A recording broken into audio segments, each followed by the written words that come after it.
Gracias, Armida, por tus palabras. Gracias a Camila Corderford y a la Asociación Luminario por invitarme, por tener esta visión en el país y por ese trabajo tan riguroso, tan comprometido, tan generoso que están haciendo. Y gracias a todos por venir. Debo decir que esta es una de las audiencias más heterogéneas que he tenido para presentar. Y bueno, para mí realmente es muy emocionante estar hoy en día trayendo un pedacito de mi investigación para compartir y para pensar todos juntos cómo podemos mejorar las oportunidades de educación para todos los niños aquí en nuestro país. Entonces, el tema que nos convoca es este tema del diálogo como herramienta central del aprendizaje. Esta idea de hablar para leer y comprender. Pero pensemos primero, ¿por qué es importante el diálogo? ¿Por qué el diálogo es una herramienta tan fundamental para el desarrollo y para la educación? Y quiero que empecemos con una idea central, pensar que el lenguaje hace visible lo invisible. ¿A qué me refiero con esta frase?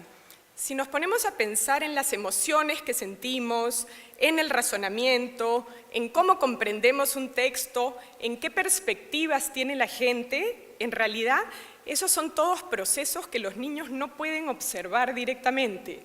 Los niños no pueden mirar adentro de nuestra mente cómo nos sentimos, cómo razonamos, cómo comprendemos un texto. Y entonces es realmente a través del diálogo que los niños tienen acceso a esos procesos internos que de otra manera no pueden acceder. Si nos ponemos a pensar en las emociones, distinguir entre asustado, angustiado, triste, son distinciones conceptuales que se van haciendo a través del lenguaje, que no son siempre directamente observables.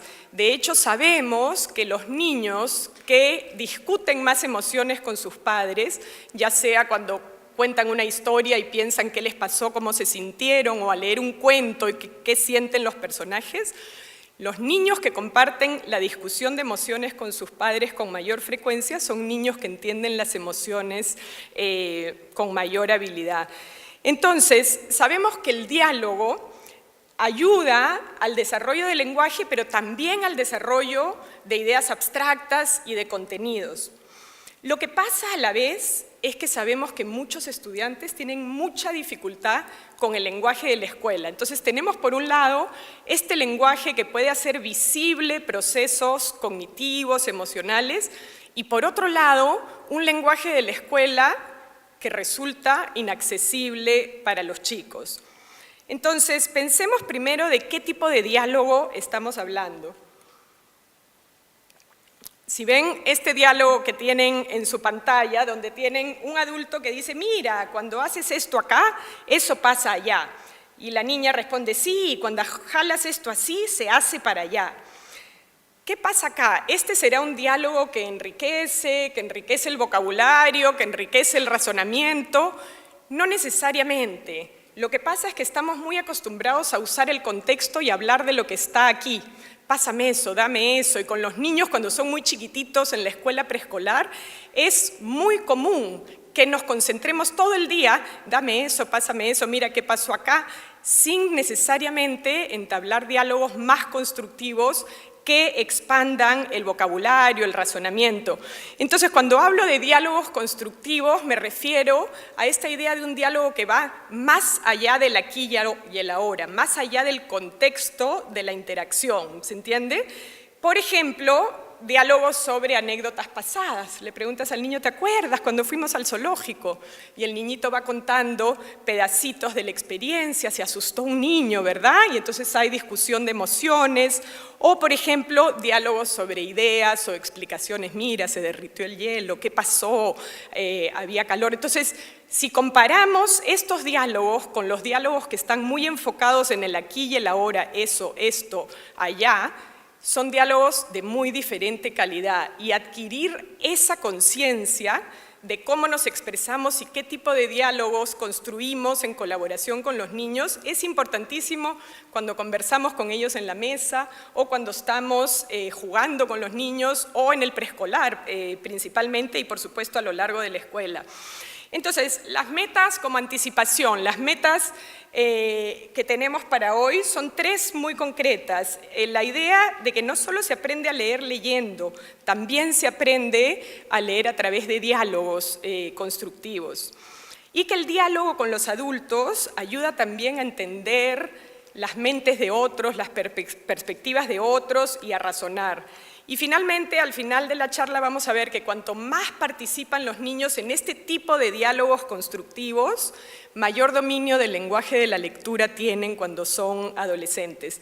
Entonces vamos a hacer una estructura un poco inusual. Vamos a empezar en la adolescencia con la comprensión de lectura y luego vamos a ver cómo el lenguaje académico, el lenguaje de los textos es importantísimo para ayudar a la comprensión de lectura. Y luego vamos a ir más atrás a los niños chiquititos a ver cómo el diálogo que ellos mantienen con maestros y profesores ayuda a esa relación. Entonces, vamos a empezar por la adolescencia y los problemas de comprensión de lectura que todos conocemos en el país. Vamos a ir luego al lenguaje y finalmente hacia atrás a los niños chiquitos. Entonces, el problema que motiva mi investigación, que la ha motivado por los últimos años, es este problema de por qué los chicos no entienden lo que leen, que pasa en el Perú y pasa en muchos sitios. Mucha gente piensa que la lectura hoy en día ya no se necesita porque estamos en un mundo muy moderno de tecnología y la lectura ha pasado a un segundo plano. Lo que ocurre realmente es absolutamente lo inverso. La lectura está en todos lados, como dice una profesora con la que trabajamos allá. Los niños tienen que saber leer incluso para ser amigos hoy en día. Están todo el tiempo leyendo y escribiendo, pero hay muy distintos tipos de lectura y de lenguaje.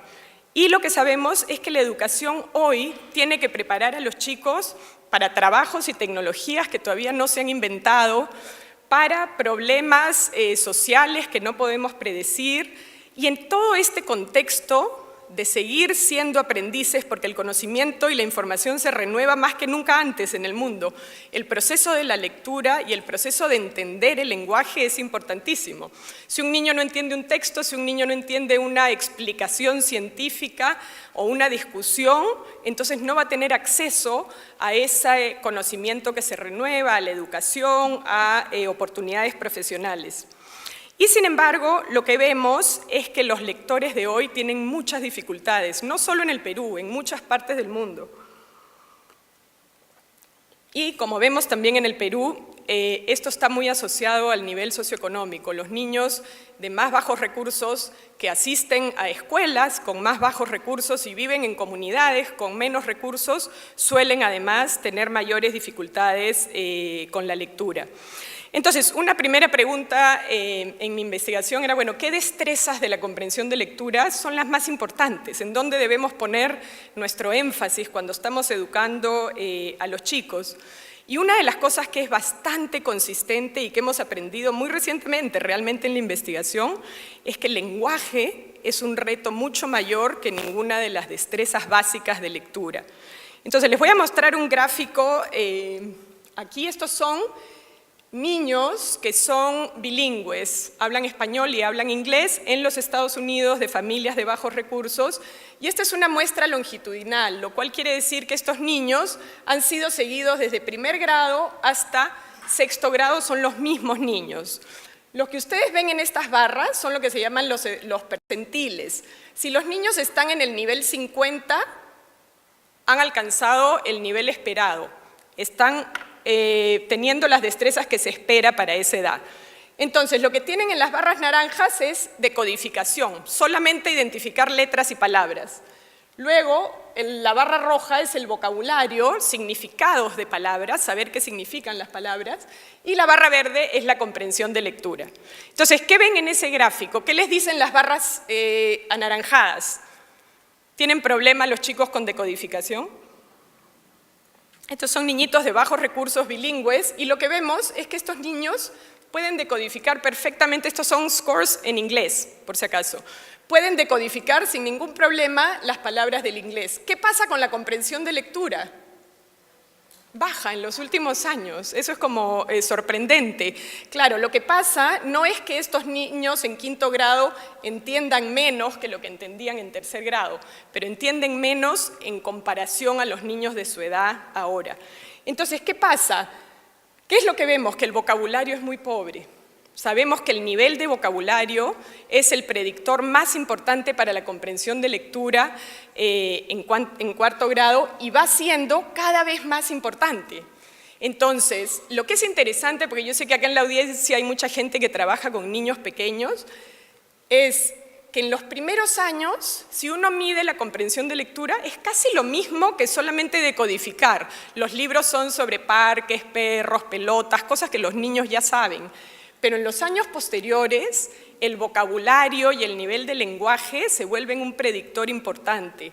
La cosa es que si no los trabajamos desde el comienzo, los niños no van a poder estar preparados para los años posteriores. Ahora, lo curioso de este gráfico es que estos niños, como ustedes ven, son niños que han llevado ya al menos 6 años en Estados Unidos. ¿Cómo es posible que no hayan aprendido ese lenguaje? De hecho, si uno los viera a estos niños en el recreo o en la cafetería, son niños que hablan fluidamente el inglés, lo cual hace que las maestras piensen esto no es un problema de lenguaje, esto es un problema de estos niños que no tienen capacidad o es un problema que necesita atención especial por problemas muy complicados de comprensión de lectura. Y lo que pasa es que sabemos que es un problema de lenguaje, pero de un tipo de lenguaje muy particular, que es lo que llamamos el lenguaje académico. ¿Qué cosa pasa? Los niños pueden manejar el lenguaje del juego, de la conversación, del chiste brillantemente, y sin embargo pueden tener grandes dificultades para entender el lenguaje de los textos. Entonces, lo que vemos es que los niños realmente traen de su casa sus conocimientos adquiridos y su lenguaje cotidiano, pero al llegar a la escuela se enfrentan con un lenguaje que tiene unas características muy diferentes y una forma de razonar también muy diferente. Y entonces esta es la forma en realidad en la que se presentan los textos en la mayoría de casos y eso para muchos niños es muy ajeno. Entonces en mi investigación la hipótesis que tuvimos, que dirigió mi investigación por los últimos años es la idea de que las diferencias individuales en este lenguaje académico, es decir, niños que saben más sobre el lenguaje académico o menos, iban a estar asociadas con la comprensión de lectura. Es decir, que las diferencias de conocimiento de este lenguaje propio de los textos iba a ser una explicación para el bajo rendimiento de la lectura. ¿Se entiende? Entonces, no voy a ir en detalle porque sé que no somos una audiencia de lingüistas, pero en este texto podemos ver alguno de esos rasgos. Hay conectores lógicos que se usan en los textos que los chicos rara vez usan en las conversaciones con sus amigos, frases complejas, palabras complejas, en fin. Armamos un constructo con una serie de dimensiones del lenguaje que son muy frecuentes en los textos y muy poco frecuente en la conversación de los chicos, de los adolescentes. Y entonces hemos creado un instrumento en inglés y luego hemos creado ese mismo instrumento en español que lo validamos por completo, lo hicimos de nuevo, completo el estudio para medir español también. Entonces, los datos que les voy a presentar ahora son datos de chicos de Lima, de cuarto grado a segundo de secundaria. Este es un estudio que hicimos en colaboración con colegas míos allá en la Escuela de Educación, en colaboración con mi hermana Francesca del Instituto de Estudios Peruanos, con Armida también, con Rosita Vera que está en la audiencia y bueno, con un equipo de colegas. Entonces, por ejemplo, para darles un ejemplo, el conector por lo tanto. Es un conector que usamos en la escuela, en los textos, con mucha frecuencia para aclarar las relaciones. Cuando hemos evaluado a los niños, lo que les voy a mostrar es el porcentaje de niños que respondió correctamente a ese ítem. Es decir, el porcentaje de niños que entiende el conector por lo tanto. Entonces hagan sus predicciones. No sé cuántos niños creen ustedes en cuarto grado, sexto y segundo de secundaria que conocen el conector por lo tanto. Lo que vemos es que los porcentajes son muy pobres. Tenemos chicos, incluso en segundo de secundaria, que no entienden este conector. Y si vemos otros conectores, vemos el mismo patrón. Por el contrario, no obstante, no tenemos ni siquiera, tenemos mucho menos de la mitad de los niños de segundo de secundaria que entienden estos conectores. Yo les confieso que cuando empecé esta investigación pensé que íbamos a encontrar diferencias, pero cuando he visto los niveles de falta de conocimiento del lenguaje, realmente son sorprendentes, los encuentro sorprendentes, y la verdad es que nunca me imaginé que iba a ser un instrumento de una prueba. Odio hacer pruebas, siempre investigué el lenguaje en producción, así que lo hemos hecho muy minuciosamente, entrevistando niños. Tengo mucha confianza de que esto refleja realmente el conocimiento de los chicos. Igual con el vocabulario académico más general, palabras como esencial o contribuir, que son palabras también frecuentes en los textos, igual, con las justas el 50% de los chicos en segundo y secundaria conoce estas palabras. En los análisis que hemos hecho, bueno, no vamos a ir en tanto detalle, pero hemos medido a chicos en fluidez y decodificación. Otra vez, la identificación de palabras y letras. Los hemos medido en lenguaje académico, en comprensión de lectura narrativa y en comprensión de lectura de textos informativos. Vemos otra vez, si se fijan, el mismo patrón que hemos visto con los niñitos bilingües hace un rato. Los niños pueden decodificar. Hay algunos que tienen problemas y van a necesitar atención especializada, pero en general los niños rinden bastante bien en la identificación de letras y palabras. Pero cuando vemos el lenguaje académico, otra vez lo vemos completamente bajo, y esto es realmente lo que explica en nuestros análisis los bajos niveles de comprensión de lectura. Lo otro que es interesantísimo son las diferencias individuales al interior de un grado, al interior de un aula. Estos son unos gráficos que me inventé bastante poco convencionales, si es que hay acá algún estadista, pero cada barrita es un niño. Y lo que ustedes ven ahí son niños que están sentados en la misma aula, codo a codo, trabajando con niveles de lenguaje absolutamente diferentes. Entonces, ¿qué suele pasar? Que asumimos que los niños para el cuarto grado ya saben este lenguaje. Y entonces, ¿quiénes se van a beneficiar con mayor claridad? Los niños que vienen con ese capital cultural, con esas habilidades de lenguaje, y son destrezas que normalmente son invisibles a los maestros, a las escuelas, incluso a los investigadores hasta hace muy poco. Entonces, esto es simplemente un modelo de regresión, y lo que vemos cuando hacemos los análisis, como les decía, es que este lenguaje académico es el que más predice, es decir, sobre la influencia de la decodificación, incluso de la educación de la madre, sobre la influencia de todos estos factores. El factor que más influencia la comprensión de lectura es este conocimiento del lenguaje académico. Lo otro que tenemos, volviendo a las brechas socioeconómicas, este es un gráfico de Chile, que es un poco complejo, pero en Chile evaluamos 3 escuelas de distinto nivel socioeconómico. Y lo que vemos al interior de cada gráfico son los distintos grados. Y vemos mucha variabilidad individual. En cada grupo socioeconómico hay mucha variedad individual. ¿Qué quiere decir? Que no importa si es clase alta, clase media o clase baja, hay chicos que saben mucho lenguaje académico y chicos que saben muy poco. Pero en general vemos una tendencia por la cual las escuelas de bajo nivel socioeconómico para los chicos que van a escuelas de bajo nivel socioeconómico, el lenguaje académico es un reto bastante mayor, ¿no? Entonces, digamos, los principales resultados de este trabajo del lenguaje académico lo que indican son diferencias individuales muy marcadas y por nivel socioeconómico.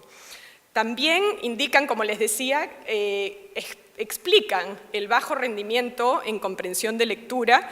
Tenemos resultados consistentes tanto en español como en inglés. Hemos evaluado entre Perú, Colombia y Chile a 3.000 chicos ya, y hemos evaluado en Estados Unidos a más de 7.000 chicos. Entonces, esto interesantemente no es un problema singular al Perú, parece ser una característica un poco también de la desconexión entre primaria y la escuela media, ¿no? de falta de articulación y de falta de atención al lenguaje. Entonces, lo que nos ayuda a pensar este constructo, esta investigación, es cuáles son las destrezas en las que debemos preparar a los niños para poder acceder a la comprensión. Ahora, ustedes dirán, pero los niños están en la escuela 6 años, 8 años, 10 años, 12 años. ¿Por qué no aprenden los chicos este lenguaje, que es el lenguaje del maestro, del aprendizaje, de los textos?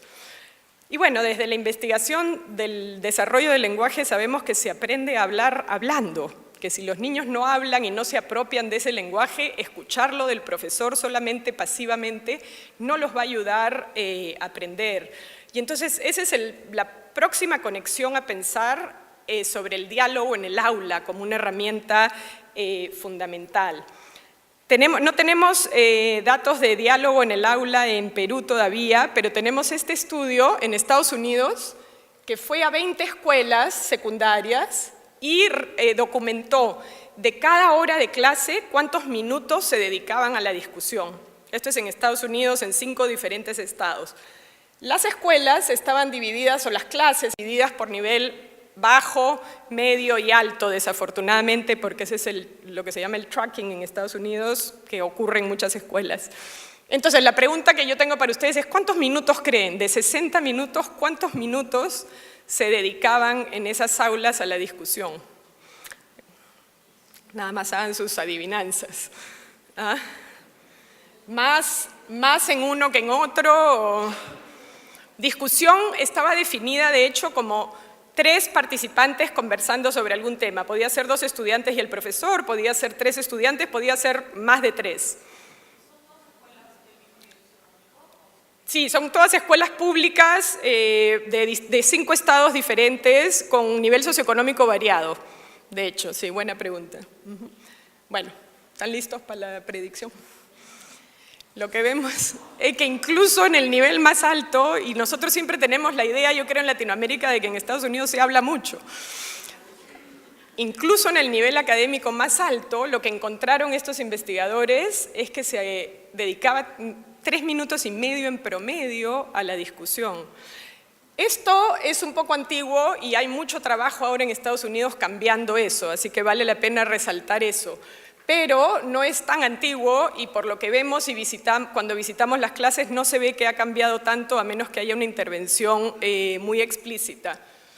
No solamente es poco el tiempo de discusión, si ustedes ven qué cosa pasa en los distintos niveles académicos. Los chicos de más bajo nivel académico tienen menos oportunidad para discutir y para aprender justamente las destrezas que los van a ayudar a salir adelante. Entonces, una de las cosas que vemos en educación es cuando los chicos tienen dificultad en identificar las palabras o en leer fluidamente, ahí nos dedicamos sin parar, descuidando destrezas de lenguaje y de razonamiento que son esenciales y que van a ser importantísimas. Entonces, para mí esta tabla resume no solamente la necesidad de promover la discusión en el aula, sino la enorme inequidad, donde los chicos que más necesitan esa oportunidad para hablar, para discutir ideas, para acceder al lenguaje, son los que reciben menos tiempo, ¿no? Entonces, bueno, inspirados por esta investigación, por la investigación de desarrollo, hemos estado en los últimos 6 años trabajando en un proyecto de investigación en la Escuela de Educación de Harvard con un equipo interdisciplinario muy grande, tratando de intervenir en la comprensión de lectura entre 4º grado y 2º de secundaria. Entonces, lo primero es que definimos la comprensión de lectura como más compleja, más allá de la decodificación y del conocimiento previo. En esos años tardíos de primaria y secundaria, la comprensión requiere también entender el razonamiento, entender perspectivas históricas o de los personajes y finalmente el lenguaje académico. Entonces, por supuesto que el mecanismo que escogimos fue este mecanismo de la discusión en el aula. Hicimos una intervención sobre debates, discusión de textos con el profesor. El profesor tiene un rol distinto, pero tiene un rol esencial dirigiendo esas discusiones. ¿Qué encontramos? Después de 2 años de intervención, este programa se llama Word Generation, todos los materiales están disponibles en internet, está todo en inglés por supuesto, pero está todo disponible si la gente lo quiere buscar. ¿Qué encontramos después de 2 años de intervención? Encontramos efectivamente que la discusión de textos y el debate de los chicos promovía estas 3 destrezas que a su vez mejoraron la comprensión de lectura. Entonces, esto es digamos, es prometedor en el... Me está cayendo el pañuelo. Es prometedor para la intervención en la primaria y en la secundaria. Vemos que si los chicos usan ese lenguaje de la discusión y del debate, ese lenguaje es muy parecido al lenguaje de los textos. Entonces ahí practican oralmente y con la ayuda del maestro las destrezas que después van a tener que aplicar de manera independiente, ¿verdad? Entonces, hasta el momento, para resumir, lo que hemos visto es que en el aula el diálogo sobre textos e ideas mejora el lenguaje académico y a su vez la comprensión de lectura. Ahora, como vemos que los chiquitos ya en 4º grado tienen tantas dificultades de lenguaje académico, la otra pregunta que motivó mi investigación es, bueno, ¿qué cosa puede predecir? ¿Qué cosa podemos hacer con los niños más temprano para que cuando lleguen a 4º grado estén más preparados, ¿verdad? Entonces, ahí es donde, en esta última fase de mi investigación, la pregunta que he estado investigando es el diálogo temprano entre padres y niños. ¿Puede influir el lenguaje académico más tarde? Otra vez, como empezamos al comienzo de la charla, la pregunta es, ¿pero qué tipo de diálogo? El lenguaje es muy distinto en muy distintos contextos. Entonces, nuevamente, estamos pensando en este diálogo sobre experiencias pasadas, futuras, ficticias, diálogo sobre explicaciones, es decir, diálogo que va más allá del contexto físico y que usualmente se extiende por algunos turnos. No es solamente un intercambio 1 a 1, sino que hay una comunicación entre el adulto y el niño por una serie de turnos, ¿verdad? Y es lo que se llama técnicamente el lenguaje descontextualizado, que encuentro la palabra bastante desafortunada, pero es el término técnico. Entonces, otra vez, estos son los mismos ejemplos que les presenté al comienzo de la charla, son diálogos sobre narrativas, diálogos sobre explicaciones, y el estudio que hemos hecho, que es uno de los últimos estudios en los que he trabajado, es ¿qué predice este lenguaje académico?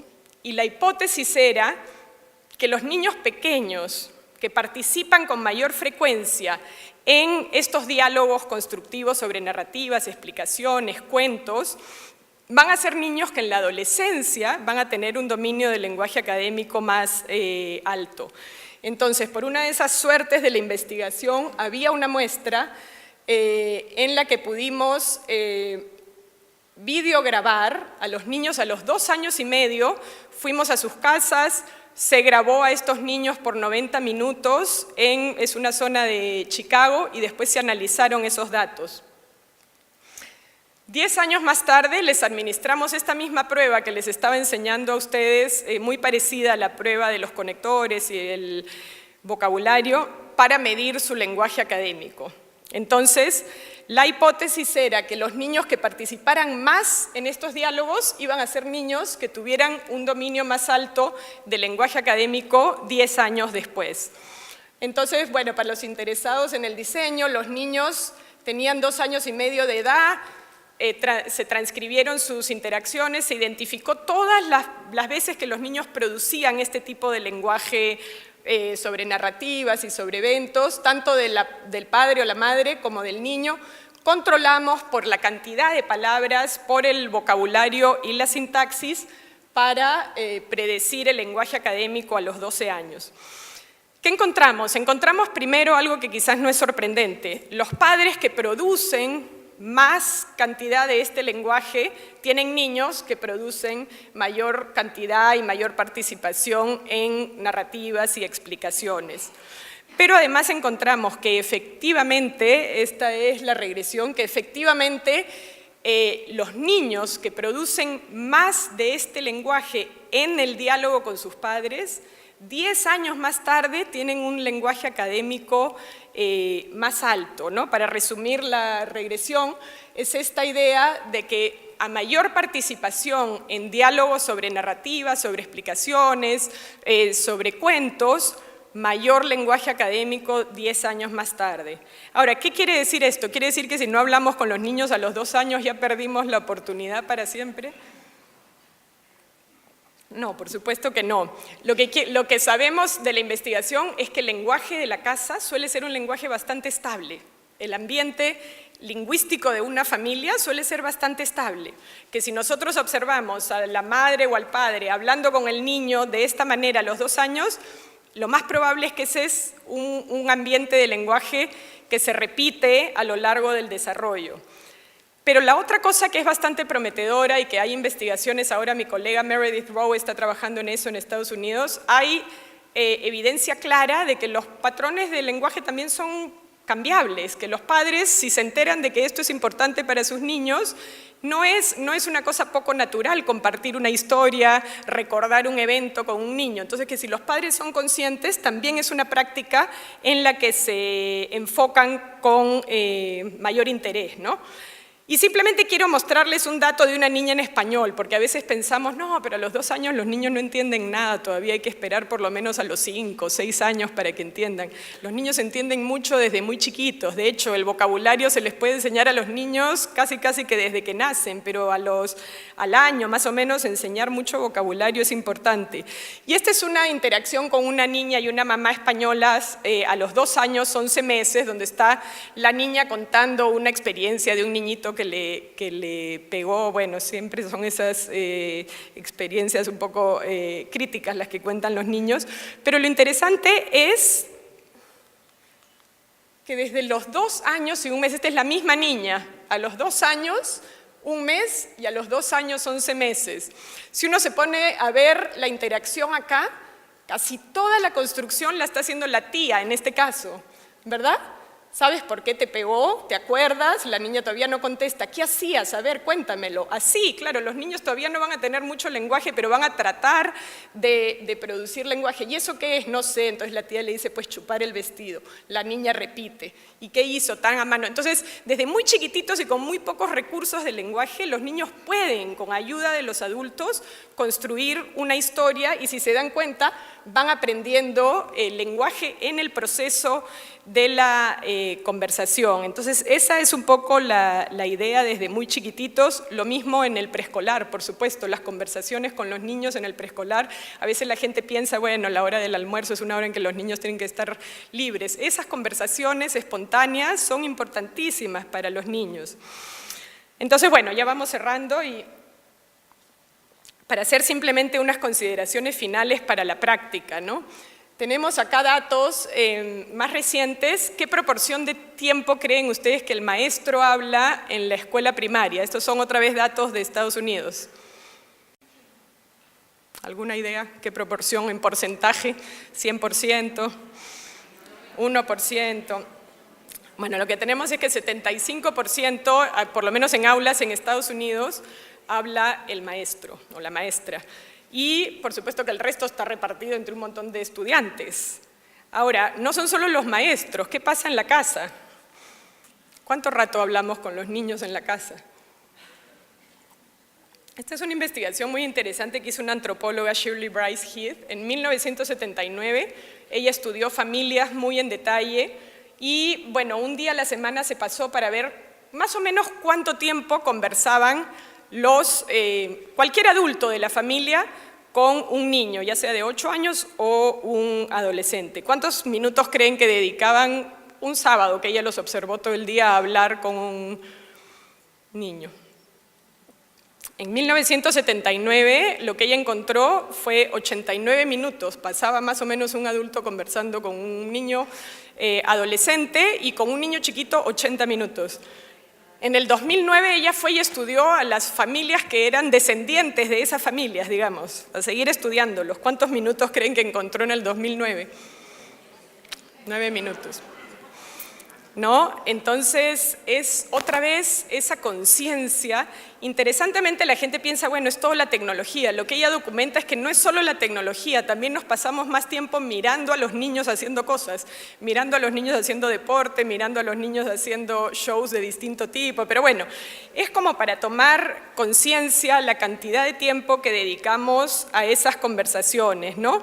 Y hay una intervención muy pequeña que quisiera resaltar, ya que estamos en el ambiente del luminario y del trabajo preescolar. Esta es una intervención que se hizo en Holanda. es Lotte Heinrichs, que hizo esta investigación, una intervención muy chiquitita. ¿Qué pasaba? En la escuela de kindergarten había muchos juegos para manipular cuestiones científicas, si algo se derrite, si algo flota, en fin.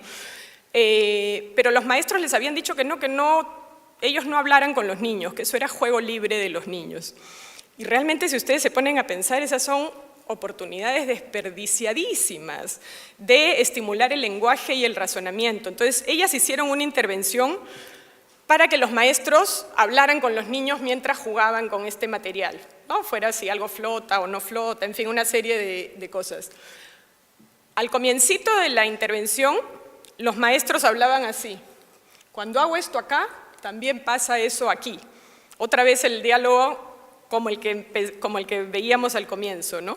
Después de la intervención, que hablaron sobre la importancia del lenguaje, sobre darles un video, un modelo de cosas que podían hacer, entonces los maestros tenían otro tipo de discurso, ¿no?